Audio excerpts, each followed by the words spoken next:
A community on edge. Coming up, we learn more information on an animal attack last night on a child. A governor's pardoning power could be limited from a bill that passed through a Senate committee today. Gloomy skies return tomorrow with maybe a little bit of chance of snow as well. I'll have more on that right now at 6. Dedicated to Eastern and Southern Kentucky, this is WYMT Mountain News at 6. We start this half hour with new details in a disturbing animal attack case. Just after 6 yesterday evening, Kentucky State Police responded to a home off of Kentucky 1102 in the Emelina community of Knott County soon after the coroner pronounced a 13-year-old boy dead. WYMT's Will Puckett has more on where the investigation stands tonight. Kentucky State Police say it is something nobody should have to deal with.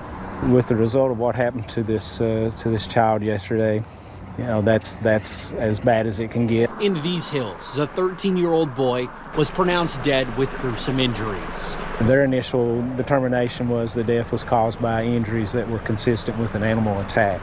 Tuesday night, rain fell on eastern Kentucky, making the initial investigation difficult. Last night, obviously, the weather conditions and lighting hampered the initial parts of the investigation, but our investigators, our detectives, were able to make some determinations along with working with the coroner. As officials continue to work through the details, one overwhelming question still remains overall involved.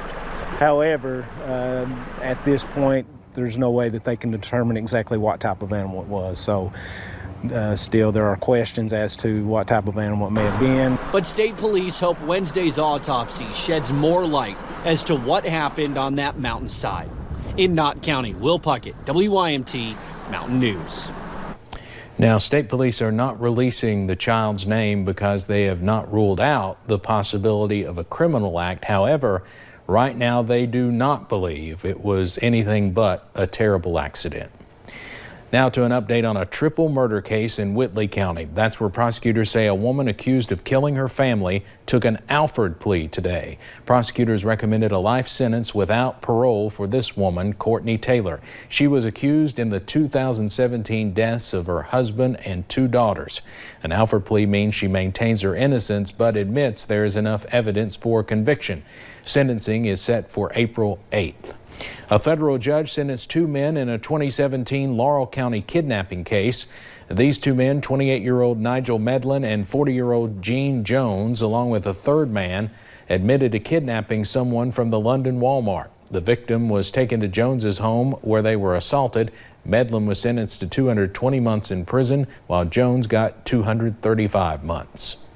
Voters could have a question on their ballots asking if they want to limit when a governor can pardon someone. Today, a Senate panel approved a bill calling for that amendment to the state constitution. It comes after Governor Matt Bevin issued hundreds of pardons and sentence commutations in his last days in office. Some of the people he pardoned were convicted murderers and rapists. New at 6, WYMT's Phil Pendleton has more on the Senate's consideration of the bill.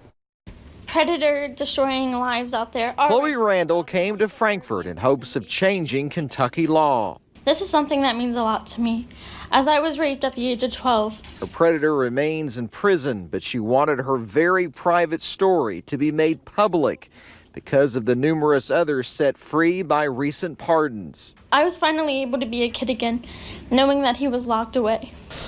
But others were set free in December when Matt Bevin pardoned them and others as his last acts as governor. The scariest thing is not what happened in December, but what could have been much, much worse. For we invest in one person the power to let anyone out of jail. Senator McDaniel's bill would not allow a governor to pardon within a window of time leading up to an election and inauguration day. It would be subject to voters since it would change the Constitution. But the citizens of Kentucky need to know that if one person is going to short circuit the entire judicial process, there is recourse, and that recourse occurs at the ballot box. I'm going to vote aye as well. The Senate committee passed it unanimously, but some had concerns of the bill's impact on capital punishment cases. Those execution dates could fall within this window, and that would deprive a person who is condemned to death of any opportunity for a last-ditch effort for relief. The bill now goes to the full Senate. In Frankfort, Phil Pendleton, WYMT Mountain News. Senator Morgan McGarvey voted for the bill in committee, but he did say he's concerned about taking action like this just because one governor in 200 years issued such controversial pardons. A Senate panel also voted to advance a new version of Marsy's Law. The bill is another constitutional amendment to require victims of crime to be notified throughout the judicial process. The controversial bill passed the General Assembly and was signed into law 2 years ago, but it was overturned by a Supreme Court decision because of the way the voter question was worded. Once again, the committee heard from some of the same crime victims who spoke out in favor of the bill, but others say its passage could have unintended consequences. Until the 4 cases were transferred to Frankfort, our local newspaper man was my victim's advocate, because that's how I learned of court dates. Rather, this legislation seeks to modify our Constitution in such a way that protects only a slim minority of crime victims. The bill includes a provision that would also require crime victims' families to be notified in the event of a pardon being issued. It now goes to the full Senate.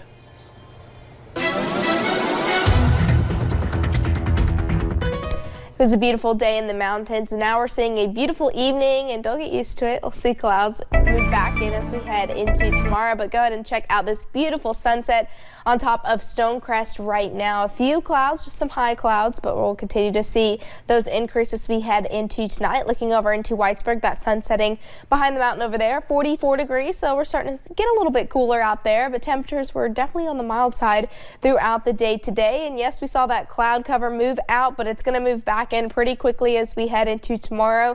See those clouds increasing down into Tennessee. Those will creep back into eastern Kentucky. Now temperatures tonight will drop into about the upper 20s, and those clouds increase ahead of our next system. And yes, we could be tracking a little bit of rain and maybe even some snow as we head into tomorrow. I'll have more details on that coming up in a little bit. All right, Paige, thank you very much. Now take a look at some video here. The Kentucky Energy and Environment Cabinet posted this time-lapse footage on Facebook as crews pulled the last locomotive involved in a train derailment from the Russell Fork River in Pike County yesterday. Crews spent much of the weekend stabilizing the site in Draffin. Those cleanup efforts continue today. Emergency management crews are still monitoring water quality in the area. Flood cleanup continues elsewhere across eastern Kentucky. Some flood victims waited a while to begin, while some needed more help than others. WYMT's Lacey Roberts followed a strike team as they begin the grunt work to salvage what is left. Yeah, Steve, as you mentioned, some flood victims were waiting to clean out their homes, making sure that any additional rainfall would not cause further damage to their homes. But now they have that additional help that they will need. Team Rubicon is here, and they are made up of experienced veterans and... All right, that was obviously some technical issues with that story. We'll try to get back to that if we can in just a moment.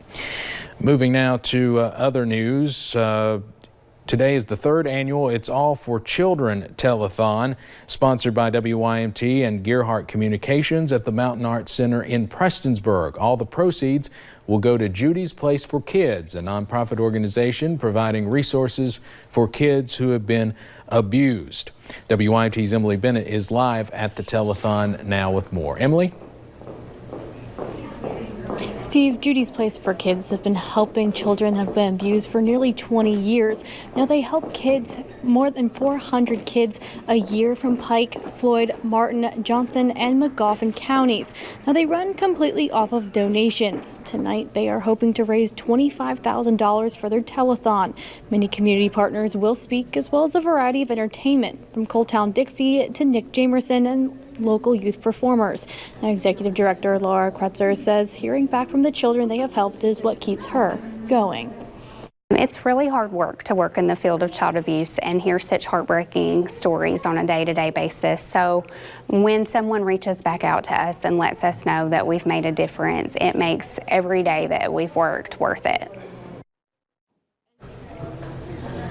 Now you can call the number on your screen, 606-637-GIVE, to donate. Now, a little fun fact for you, Judy's Place is named for the former First Lady Judy Conway Patton. Now we're going to hear from her tonight at 11. In Prestonsburg, Emily Bennett, WYMT Mountain News. All right, Emily, thank you very much. And by the way, you can watch that telethon going on right now on our second channel, Heroes and Icons. Well, Survivor fans, season 40 of the hit CBS show continues tonight, and Whitley County's Nick Wilson is still in the running for the $2 million. Fans will be gathering for a watch party at Shep's Place in Corbin, and we have a reporter on the way there, and we'll have an update from there tonight at 11. And those clouds and colder temperatures move back in as we head into your Thursday. Could we see a little bit of snow heading into tomorrow? It won't last long. We'll see sunshine return very quickly by Friday and into the weekend. I'll have all those details coming up in a little bit. And next, did you ever want a book when you were little but could not get one? Well, we'll tell you how some students in Johnson County plan to change that.